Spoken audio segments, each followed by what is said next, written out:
Hi, welcome back to InSecurITy.TV. I'm your host, Charles Henson. Today with me from Canada, we have Scott Beck in Beck Tech, and we have David Ruddock in Australia with Insane Technologies. Today, we're going to give you helpful tips for password security. We're going to talk about different softwares that you can use to keep up with passwords. Some of the things you might want to think about is, having a secure account created.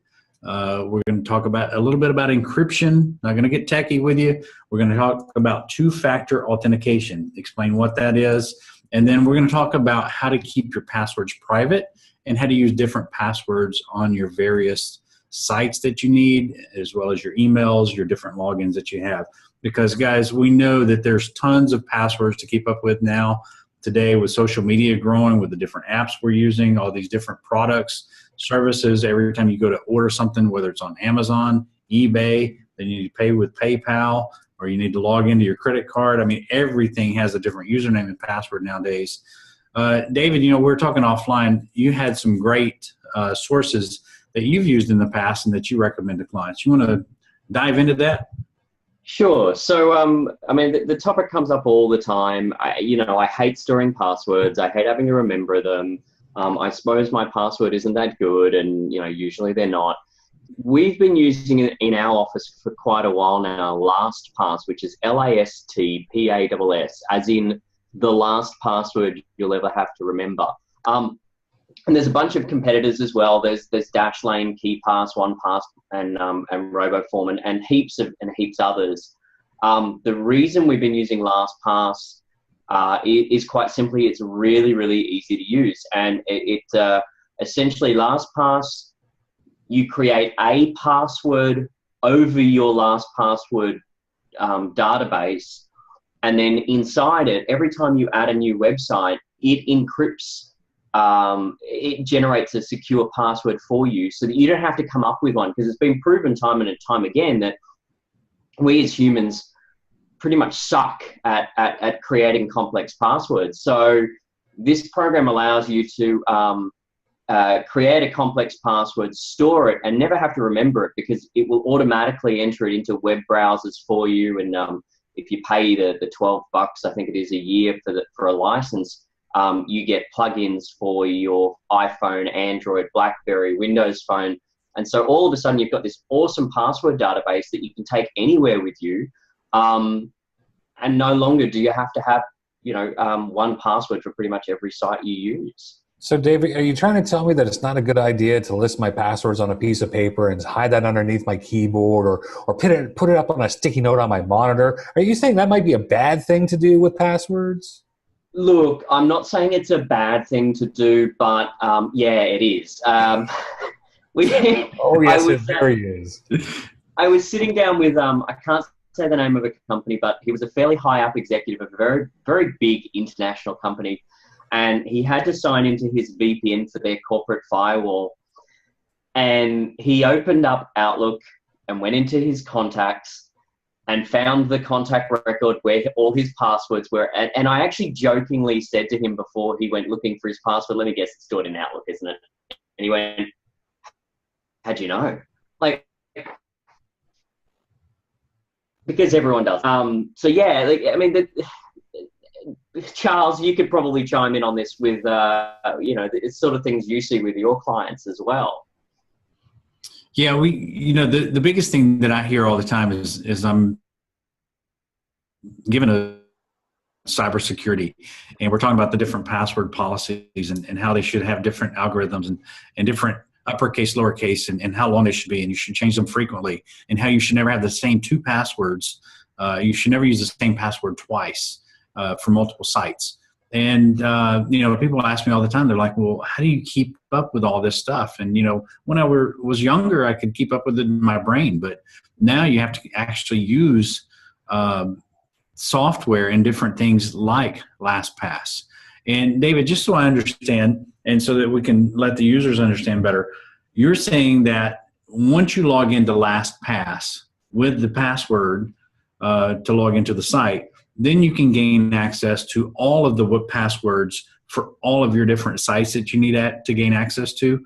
Like if I want to log into eBay and purchase something, and then I want to pay through PayPal, I can actually log into LastPass or one of these other sites using one password, and then I can gain access to all of my other stored passwords? Yeah, so it will automatically remember the websites. Once you've installed the browser add-ins and everything else, which it pretty much, once you sign up, steps you through the process of doing this. If you go to, if I go to my Sophos partner portal, its database, once I've logged into it, says, oh, you have a login for Sophos. On certain sites, you can set it to automatically fill them in for you. I might have multiple PayPal accounts because I got my work PayPal account, my personal PayPal account, and so I don't want that auto-filled. And so I just go up to the little LastPass icon, drop down, it says, suggested sites. I then say I want to use this login. It says it via email address or username, and then it fills it in for me. In our business as well, I can go as far as, because we use the enterprise license, which isn't that much more, I can share passwords for resources for my team. So say, for example, I wanted one of my team to update the InSecurITy.TV website, but I don't want to give them the password.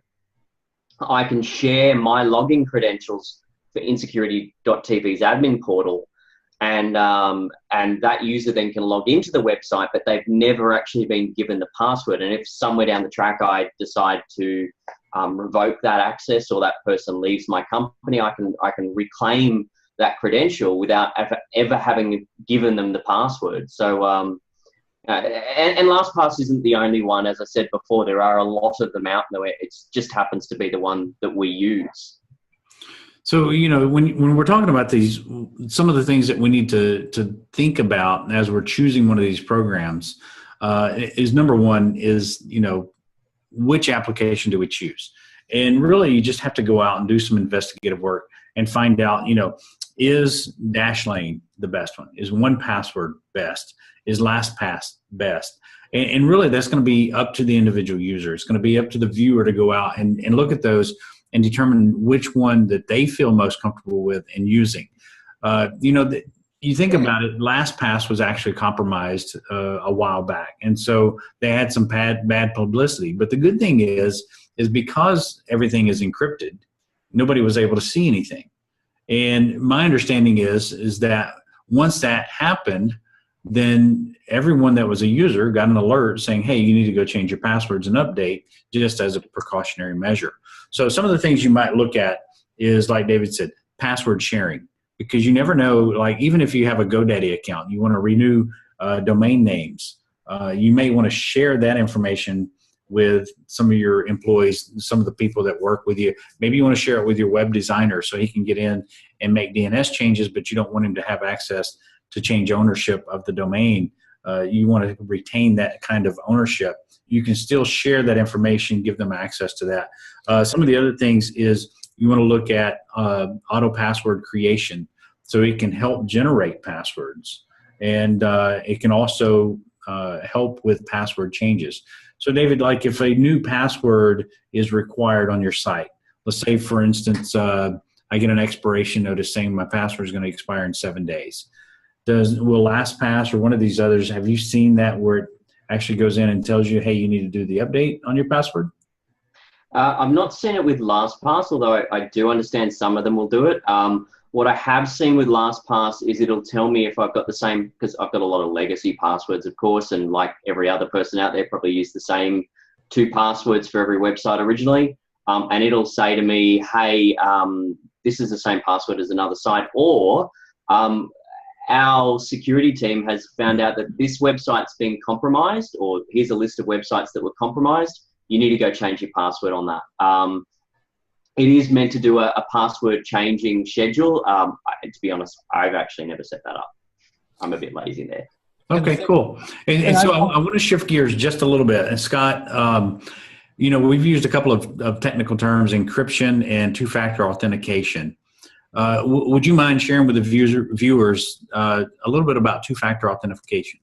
Sure, and just before I do that, Charles, I'd also point out is when you're looking at the software, we've talked about it in the past episodes, free is not always free. So when you're trying to judge the software and where you're going to trust to put all your passwords in, free probably isn't the spot that you want to be looking at.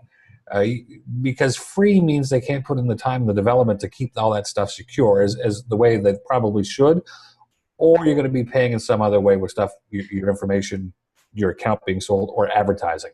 My 2 cents worth, it's worth investing in when you're talking about your online livelihood, your online persona.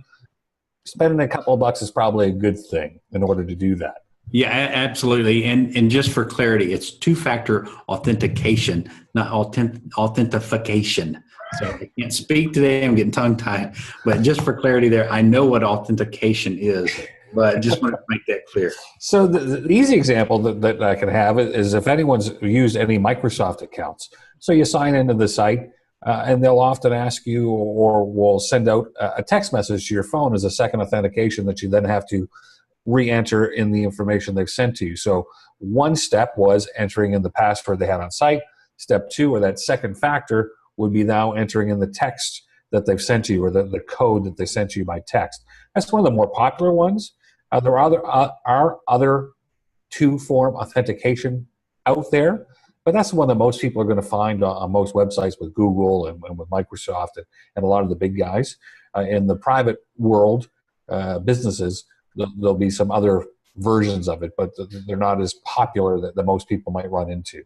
Right. And so I know, like, for the Apple ID that I have for my iPhone, my MacBooks, and things of that nature, I have two-factor authentication. So if I'm going to download a software, it's going to do two-factor authentication. I also use a software, Hootsuite. And in order to log into Hootsuite, I actually have to put in my credentials, and then I have to download an app. It's called Authenticator, Google Authenticator. And that allows me to have a code that is shared with Hootsuite and Google Authenticator. I key in that digit. Instead of getting a text message, the Authenticator gives me a number, and I type that into Hootsuite, and I'm able to access my accounts.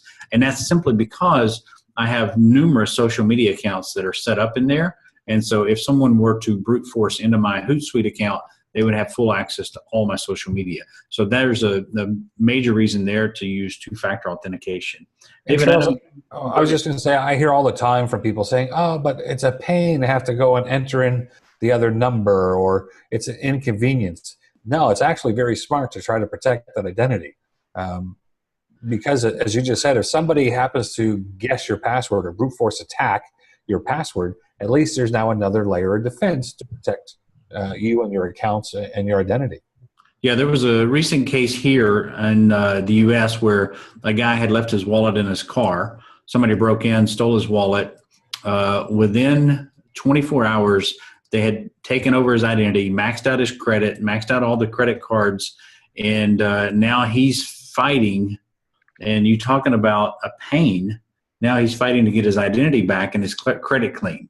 So which would you rather have a pain? A pain every time I want to log in and do something, or a pain of going and cleaning up your credit, your history, and proving that you didn't do certain things with your identity? Well, we have a bit of a running joke here saying that, hey, once your identity's stolen, the guy in the Ukraine driving the new Ford F-150 in your name is very thankful that you're relaxed in your security. The sad part is, Charles and David, as you guys both know, it's not a joke. It's actually happened. That's where a lot of these jokes come from, is actual fact. So it's worth the extra 30 seconds or 20 seconds, whatever it is, to put in that extra code. It's certainly worth, when you're talking about free, that's the free you don't mind paying to do something. An extra 20 seconds. It's worth its weight in gold. Yeah, and if you combine these two tools, a password generating program that is ensuring you've got complex passwords with 2FA, you're significantly, a two-factor authentication, you're significantly increasing your protection. We had a client hacked last week. We found out that they were hacked simply because they had really simple passwords. Like one of the passwords was Harmony 16 with a capital H. And yeah, sure, that's uppercase, lowercase, and numbers. That's easily broken. Now, even if they hadn't had a complex password and had implemented two-factor authentication for their sign-ins, that would never have happened, even though they had a really simple password. So yes, it may be an extra step, and yes, it may seem like it's that little bit complex, but we got to remember, and we harp on about this in every episode, the criminals are way further advanced than we are. And we need to catch up fast. And you know, a good password manager, good password policies, and a second level of authentication is going to go a long way in ensuring that you don't end up being a media statistic. Well, it goes without saying, David, to that point, we as professionals or as people, we have to try to protect everything that's important to us. The bad guys have only got to find one crack, one chink in the armor, and they're in, and they can do all that damage. So if you can find something that will help protect you by two-factor authentication, again, I go back to that 20 seconds. Doesn't seem like an awful lot of payment. And using Lastpass like David does and have it automatically fill it in for you, well, you're not really losing a lot of time. No. Yep. And, you know, guys, I'll share this quick story, and we're about out of time. But we had a client that has an international truck. And so what was happening is international trucks, that model truck, there are only 20 keys for all international trucks of that model. And so what happened was the police showed up and they said, hey, we want to let you watch this surveillance video. And what they watched was a smash and grab. Their truck pulled up with their logo, their company information on it. It backed up to a convenience store. The windows were smashed. They grabbed all the lottery tickets, all the beer out of the fridge. They grabbed all the cigarettes, all the high dollar stuff, and they drove off. The truck was sitting in the parking lot when the police came. And so they said, we have several instances of where your truck has been being used in burglaries. And so what was happening is the crooks were coming, taking this truck in the night, using it for their robbery and doing their mischief, and then returning the truck. And, you know, the same thing goes if you give up your password, then robbers can be using your identity in the background without you knowing it. They can be using your PC if they can gain access to that. They can be using your eBay account to set things up and sell them and scam people out of money. So don't think that just because you don't suspect anything is going on or you don't see anything suspicious, that something isn't already happening in the background. And Charles, that's me driving that Ford F-150 in the Ukraine. There you go. Right? Using that identity. All right. So guys, look at it. Two-factor authentication. Look at a password protection, something like Lastpass. Look online, check out the different ones. There's 1Password, Dashlane. Check out which one works for you. Like Scott said, even if you have to pay for it, it'll be worth paying for. Read the security alerts, read the privacy alerts, see how they work, see if they share data, share information. But either way, protect your passwords. Never use the same password twice. And guys, that's all the time we have for today. Join us next week on InSecurITy.TV.